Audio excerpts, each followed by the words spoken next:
ओम शांति। 18/12/22 की अव्यक्त वाणी है। हेडिंग: ब्राह्मण जीवन का स्वाद, सदा उमंग और उत्साह। आज त्रिमूर्ति शिव बाप सर्व बच्चों को विशेष त्रिसंबंध से देख रहे हैं। सबसे पहला प्यारा संबंध है सर्व प्राप्तियों के मालिक वारिस हो। वारिस के साथ ईश्वरीय विद्यार्थी हो, साथ साथ हर कदम में फॉलो करने वाले सतगुरु के प्यारे हो। त्रिमूर्ति शिव बाप बच्चों के भी ये तीन संबंध विशेष रूप में देख रहे हैं। वैसे तो सर्व संबंध निभाने की अनुभवी आत्माएं हो, लेकिन आज विशेष तीन संबंध देख रहे हैं। यह तीन संबंध सभी को प्यारे हैं। आज विशेष त्रिमूर्ति शिव जयंती मनाने के उमंग से सभी भाग भाग कर पहुंच गए हैं। बाप को मुबारक देने आए हो व बाप से मुबारक लेने आए हो, दोनों काम करने आए हो। जब नाम ही है शिव जयंती व शिवरात्रि, तो त्रिमूर्ति क्या सिद्ध करता है? प्रजापिता ब्रह्मा द्वारा क्या करते हैं? आप ब्राह्मणों की रचना रचते हैं ना, उन्हों की फिर पालना होती है। तो त्रिमूर्ति शब्द सिद्ध करता है कि बाप के साथ साथ आप ब्राह्मण बच्चे भी साथ हैं। अकेला बाप क्या करेगा? इसलिए बाप की जयंती सो आप ब्राह्मण बच्चों की भी जयंती। तो बाप बच्चों को इस अलौकिक दिव्य जन्म की व इस डायमंड जयंती की पदम पदम गुणा मुबारक दे रहे हैं। आप सबके मुबारक के पत्र कार्ड बाप के पास पहुंच ही गए और अभी भी कई बच्चे दिल से मुबारक के गीत गा रहे हैं, चाहे दूर है चाहे सम्मुख है। तो बाप बच्चों को इस अलौकिक दिव्य जन्म की व इस डायमंड जयंती की पद्मा पदम गुणा मुबारक दे रहे हैं। आप सबके मुबारक के पत्र कार्ड बाप के पास पहुंच ही गए और अभी भी कई बच्चे दिल से मुबारक के गीत गा रहे हैं, चाहे दूर हैं चाहे सम्मुख है। दूर वालों के भी मुबारक के गीत कानों में सुनाई दे रहे हैं। रिटर्न में बाप दादा भी देश विदेश के सर्व बच्चों को पदम पदम बधाइयां दे रहे हैं। यह तो सभी बच्चे जानते ही हो कि ब्राह्मण जीवन में कोई भी उत्सव मनाना अर्थात सदा उमंग उत्साह भरी जीवन बनाना, ब्राह्मणों की अलौकिक डिक्शनरी में मनाने का अर्थ है बनना। तो सिर्फ आज उत्सव मनाएंगे व सदा उत्साह भरी जीवन बनाएंगे। जैसे इस स्थूल शरीर में श्वास है तो जीवन है, अगर श्वास खत्म हो गया तो जीवन क्या होगी? खत्म। ऐसे ब्राह्मण जीवन का श्वास है सदा उमंग और उत्साह। ब्राह्मण जीवन में हर सेकंड उमंग उत्साह नहीं तो ब्राह्मण जीवन नहीं। श्वास की गति भी नॉर्मल होनी चाहिए। अगर श्वास की गति बहुत तेज हो जाए तो भी जीवन यथार्थ नहीं, और स्लो हो जाए तो भी यथार्थ जीवन नहीं कही जाएगी। हाई प्रेशर या लो प्रेशर हो जाता है ना, तो इसको नॉर्मल जीवन नहीं कहा जाता। तो यहाँ भी चेक करो कि मुझ ब्राह्मण जीवन के उमंग उत्साह की गति नॉर्मल है या कभी बहुत फास्ट कभी बहुत स्लो हो जाती। एक रस रहती है, एक रस होना चाहिए ना, कभी बहुत कभी कम, यह तो अच्छा नहीं है ना। इसलिए संगम युग की हर घड़ी उत्सव है। यह तो विशेष मनोरंजन के लिए मनाते हैं, क्योंकि ब्राह्मण जीवन में और कहाँ जाकर मनोरंजन मनाएंगे, यहाँ ही तो मनाएंगे ना। कहाँ विशेष सागर के किनारे पर या बगीचे में या क्लब में तो नहीं जाएंगे ना। यहाँ ही सागर का किनारा भी है, बगीचा भी है, तो क्लब भी है। यह ब्राह्मण क्लब अच्छी है ना। तो ब्राह्मण जीवन का श्वास है उमंग उत्साह। श्वास की गति ठीक है ना कि कभी नीचे ऊपर हो जाती है? बाप दादा हर एक बच्चे को चेक करते रहते हैं। ये कान में लगाकर चेक नहीं करना पड़ता। आजकल तो साइंस ने भी सब ऑटोमेटिक निकाले हैं। तो शिव जयंती व शिवरात्रि दोनों के रहस्य को अच्छी तरह से जान गए हो ना। दोनों ही रहस्य स्वयं भी जान गए हो और दूसरों को भी स्पष्ट सुना सकते हैं, क्योंकि बाप की जयंती के साथ आपकी भी है। अपने बर्थडे का रहस्य तो सुना सकते हो ना। यादगार तो भक्त लोग भी बड़ी भावना से मनाते हैं, लेकिन अंतर यह है कि वह शिवरात्रि पर हर साल व्रत रखते हैं और आप तो पिकनिक करते हो, क्योंकि आप सबने जन्मते ही सदा काल के लिए अर्थात संपूर्ण ब्राह्मण जीवन के लिए एक बार व्रत धारण कर लिया, इसलिए बार बार नहीं करना पड़ता। उन्हों को हर साल व्रत रखना पड़ता है। आप सभी ब्राह्मण आत्माओं ने जन्म लेते ही यह व्रत ले लिया कि हम सदा बाप समान संपन्न और संपूर्ण रहेंगे।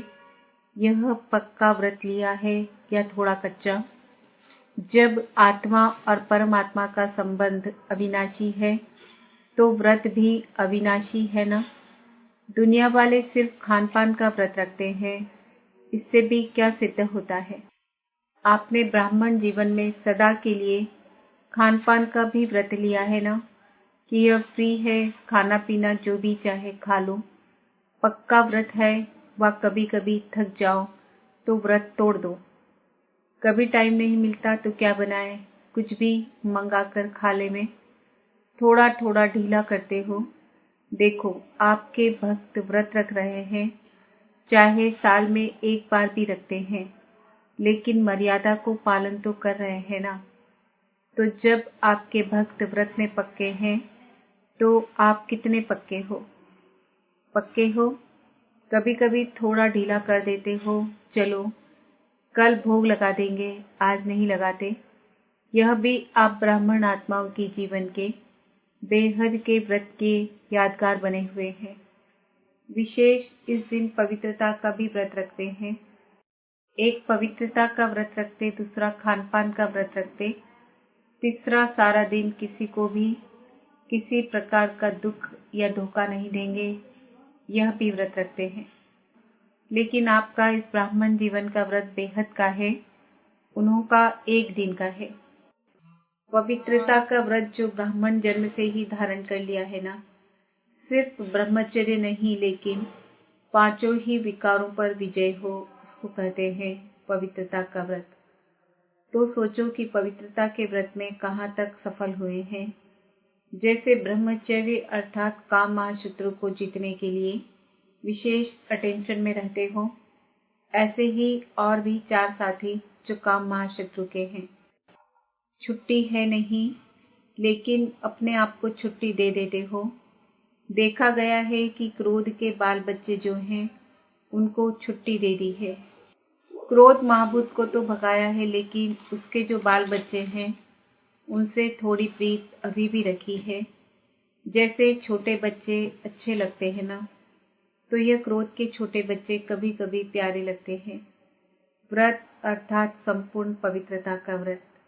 कई बच्चे बहुत अच्छी अच्छी बातें सुनाते हैं, कहते हैं क्रोध आया नहीं, लेकिन क्रोध दिलाया गया, तो क्या करें। मेरे को नहीं आया लेकिन दूसरा दिलाता है। बहुत मजे की बातें करते हैं, कहते हैं आप भी उस समय होते तो आपको भी आ जाता। तो बाप दादा क्या कहेंगे? बाप दादा भी कहते अच्छा तुमको माफ कर दिया, लेकिन आगे फिर नहीं करना। शिवरात्रि का अर्थ ही है अंधकार मिटाए प्रकाश लाने वाली रात्रि। मास्टर ज्ञान सूर्य प्रकट होना, यह है शिवरात्रि। आप भी मास्टर ज्ञान सूर्य बन विश्व में अंधकार को मिटाए रोशनी देने वाले हो। जो विश्व को रोशनी देने वाला है वह स्वयं क्या होगा? स्वयं अंधकार में तो नहीं होगा ना। दीपक के माफिक तो नहीं हो। दीपक के नीचे अंधियारा होता है, ऊपर रोशनी होती है। आप मास्टर ज्ञान सूर्य हो, तो मास्टर ज्ञान सूर्य स्वयं भी प्रकाश स्वरूप है, लाइट माइट रूप है और दूसरों को भी लाइट माइट देने वाला है। जहाँ सदा रोशनी होती है वहाँ अंधकार का सवाल ही नहीं, अंधकार हो ही नहीं सकता। तो संपूर्ण पवित्रता अर्थात रोशनी, अंधकार मिटाने वाली आत्माओं के पास अंधकार रह नहीं सकता। रह सकता है, आ सकता है। चलो रहे नहीं लेकिन आकर चला जाए, यह हो सकता है। अगर किसी भी विकार का अंश है तो उसको रोशनी कहेंगे या अंधकार कहेंगे। अंधकार खत्म हो गया ना। शिवरात्रि का चित्र भी दिखाते हो ना, उसमें क्या दिखाते हो? अंधकार भाग रहा है कि थोड़ा थोड़ा रह गया। इस शिवरात्रि पर विशेष क्या करेंगे? कुछ करेंगे या सिर्फ झंडा लहराएंगे? जैसे सदा प्रतिज्ञा करते हो कि हम यह नहीं करेंगे, यह नहीं करेंगे, और फिर करेंगे भी, ऐसे तो नहीं। पहले भी सुनाया है कि प्रतिज्ञा का अर्थ ही है कि जान चली जाए लेकिन प्रतिज्ञा न जाए। कुछ भी त्याग करना पड़े, कुछ भी सुनना पड़े, लेकिन प्रतिज्ञा न जाए। ऐसे नहीं, जब कोई समस्या नहीं तब तो प्रतिज्ञा ठीक है। अगर कोई समस्या आ गई तो समस्या शक्तिशाली हो जाए और प्रतिज्ञा उसके आगे कमजोर हो जाए, इसको प्रतिज्ञा नहीं कहा जाता। वचन अर्थात वचन, तो ऐसे प्रतिज्ञा मन से करें, कहने से नहीं। कहने से करने वाले उस समय तो शक्तिशाली संकल्प करते हैं, कहने से करने वाले में शक्ति तो रहती है, लेकिन सर्व शक्तियां नहीं रहती। जब मन से प्रतिज्ञा करते हो, और किससे प्रतिज्ञा की? बाप से। तो बाप से मन से प्रतिज्ञा करना अर्थात मन को मन मनाभव भी बनाना, और मन मनाभव का मंत्र सदा किसी भी परिस्थिति में यंत्र बन जाता है। परिस्थिति में यंत्र बन जाता है, लेकिन मन से करने से यह होगा, मन में आए कि मुझे यह करना नहीं है। अगर मन में यह संकल्प होता है कि कोशिश करेंगे, करना तो है ही, बनना तो है ही, ऐसे नहीं करेंगे तो क्या होगा, क्या करेंगे, इसलिए कर लो। इसको कहा जाएगा थोड़ी थोड़ी मजबूरी। जो मन से करने वाला होगा वह यह नहीं सोचेगा कि करना ही पड़ेगा, वह यह सोचेगा कि बाप ने कहा और हुआ ही पड़ा है। निश्चय और सफलता में निश्चित होगा। यह है फर्स्ट नंबर की प्रतिज्ञा। सेकंड नंबर की प्रतिज्ञा है, बनना तो है, करना तो है ही, पता नहीं कब हो जाए। यह तो करना अर्थात तोता हो गया ना। बाप दादा के पास हर एक ने कितनी बार प्रतिज्ञा की है, वह सारा फाइल है। फाइल बहुत बड़े हो गए हैं, अभी फाइल नहीं भरना है, फाइनल करना है। जब कोई बाप दादा को कहते हैं कि प्रतिज्ञा की चिट्ठी लिखाएं, तो बाप दादा के सामने सारी फाइल आ जाती है। अभी भी ऐसे करेंगे, फाइल में कागज ऐड करेंगे कि फाइनल प्रतिज्ञा करेंगे। प्रतिज्ञा कमजोर होने का एक ही कारण बाप दादा ने देखा है, वह एक शब्द भिन्न भिन्न रॉयल रूप में आता है और कमजोर करता है। वह एक ही शब्द है बॉडी कॉन्शियस का, मैं। यह मैं शब्द ही धोखा देता है। मैं यह समझता हूँ, मैं ही यह कर सकता हूँ, मैंने जो कहा वही ठीक है, मैंने जो सोचा वही ठीक है। तो भिन्न भिन्न रॉयल रूप में यह मैंपन प्रतिज्ञा को कमजोर करता है। आखिर कमजोर होकर के दिल शिकस्त के शब्द सोचते हैं, मैं इतना सहन नहीं कर सकता, अपने को इतना एकदम निर्माण कर दूं, इतना नहीं कर सकता, इतनी समस्याएं पार नहीं कर सकते, मुश्किल है। यह मैंपन कमजोर करता है। बहुत अच्छे रॉयल रूप है। अपनी लाइफ में देखो, यही मैंपन संस्कार के रूप में, स्वभाव के रूप में, भाव के रूप में, भावना के रूप में, बोल के रूप में, संबंध संपर्क के रूप में और बहुत मीठे रूप में आता है। शिवरात्रि पर यह मैं की बलि चढ़ती है। भक्त विचारों ने तो बकरी की मैं करने वालों को बलि चढ़ाया, लेकिन हे यह मैं इसकी बलि चढ़ाओ। यादगार तो आप लोगों का और रूप में मना रहे हैं। बलि चढ़ चुके हैं, यह भी थोड़ी मैंपन की बलि रही हुई है। क्या रिजल्ट है? प्रतिज्ञा करनी है तो संपूर्ण प्रतिज्ञा करो। जब बाप से प्यार है, प्यार में तो सब पास है। कोई कहेगा बाप से 75% प्यार है, 50% प्यार है। प्यार के लिए सब कहेंगे 100% से भी ज्यादा प्यार है। बाप भी कहते हैं कि सभी प्यार करने वाले हैं, इसमें पास हैं। प्यार में त्याग क्या चीज है? तो प्रतिज्ञा मन से करो और दृढ़ करो। बार बार अपने आप को चेक करो कि प्रतिज्ञा पावरफुल है या परीक्षा पावरफुल है। कोई न कोई परीक्षा प्रतिज्ञा को कमजोर कर देती है। डबल विदेशी तो वायदा करने में होशियार है ना, तोड़ने में नहीं, जोड़ने में होशियार हो। बाप दादा सभी डबल विदेशी बच्चों का भाग्य देख हर्षित होते हैं। बाप को पहचान लिया, यही सबसे बड़े से बड़ी कमाल की है। दूसरी कमाल वैरायटी वृक्ष की डालियां होते हुए भी एक बाप के चंदन के वृक्ष की डालियां बन गए। अब एक ही वृक्ष की डालियां हों, भिन्नता में एकता लाई। देश भिन्न है, भाषा भिन्न भिन्न है, कल्चर भिन्न भिन्न है, लेकिन आप लोगों ने भिन्नता को एकता में लाया। अभी सबका कल्चर कौन सा है? ब्राह्मण कल्चर है। यह कभी नहीं कहना कि हमारा विदेश का कल्चर ऐसे कहता है, या भारतवासी कहें कि हमारे भारत का कल्चर ऐसे होता है। न भारत न विदेश, ब्राह्मण कल्चर। तो भिन्नता में एकता, यही तो कमाल है। और कमाल क्या की है? बाप के बने तो सब प्रकार की अलग अलग रस्म रिवाज, दिनचर्या आदि सब मिलाकर एक कर दी। चाहे अमेरिका में हो, चाहे लंदन में हो, कहाँ भी हो, लेकिन ब्राह्मणों की दिनचर्या एक ही है या अलग है?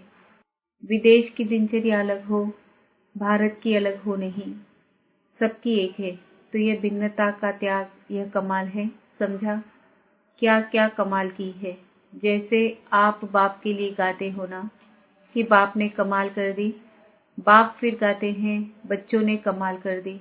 बाप दादा देख देख हर्षित होते हैं, बाप हर्षित होते हैं और बच्चे खुशी में नाचते हैं। सेवा भी चारों और विदेश की देश की सुनते रहते हैं। दोनों ही सेवा में रेस कर रहे हैं। प्रोग्राम सभी अच्छे हुए हैं और आगे भी होते रहेंगे। यह दृढ़ संकल्प यूज किया अर्थात सफल किया। जितना दृढ़ संकल्प को सफल करते जाएंगे, उतनी सहज सफलता अनुभव करते जाएंगे। कभी भी यह नहीं सोचो कि यह कैसे होगा। कैसे के बजाय सोचो कि ऐसे होगा। संगम पर विशेष वरदान ही है, असंभव को संभव करना। तो कैसे शब्द आ ही नहीं सकता। यह होना मुश्किल है नहीं। निश्चय रखकर चलो कि यह हुआ पड़ा है, सिर्फ प्रैक्टिकल में लाना है। यह रिपीट होना है, बना हुआ है। बने हुए को बनाना अर्थात रिपीट करना। इसको कहा जाता है सहज सफलता का आधार। दृढ़ संकल्प के खजाने को सफल करो। समझा? क्या होगा, कैसे होगा नहीं, होगा और सहज होगा।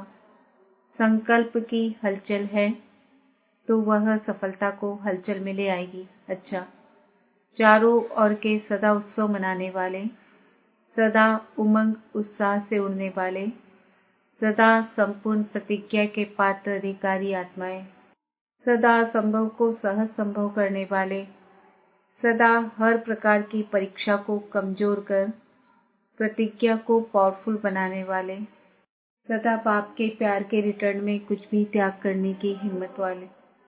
ऐसे त्रिमूर्ति शिव बाप के जन्म साथी ब्राह्मण आत्माओं को अलौकिक जन्मदिन की याद, प्यार और मुबारक। बाप दादा की विशेष श्रेष्ठ आत्माओं को नमस्ते। हम बच्चों का बाप दादा को याद, प्यार, गुड मॉर्निंग, नमस्ते, ओम शांति। वरदान: ज्ञान, गुण और शक्तियों रूपी खजाने द्वारा संपन्नता का अनुभव करने वाले संपत्तिवान भव। जिन बच्चों के पास ज्ञान, गुण और शक्तियों का खजाना है, वे सदा संपन्न अर्थात संतुष्ट रहते हैं। उनके पास अप्राप्ति का नाम निशान नहीं रहता। हद के इच्छाओं की अविद्या हो जाती है। वह दाता होते हैं। उनके पास हद की इच्छा व प्राप्ति की उत्पत्ति नहीं होती। वह कभी मांगने वाले मंगता नहीं बन सकते। ऐसे सदा संपन्न और संतुष्ट बच्चों को ही संपत्तिवान कहा जाता है। स्लोगन: मोहब्बत में सदा लवलीन रहो तो मेहनत का अनुभव नहीं होगा। आज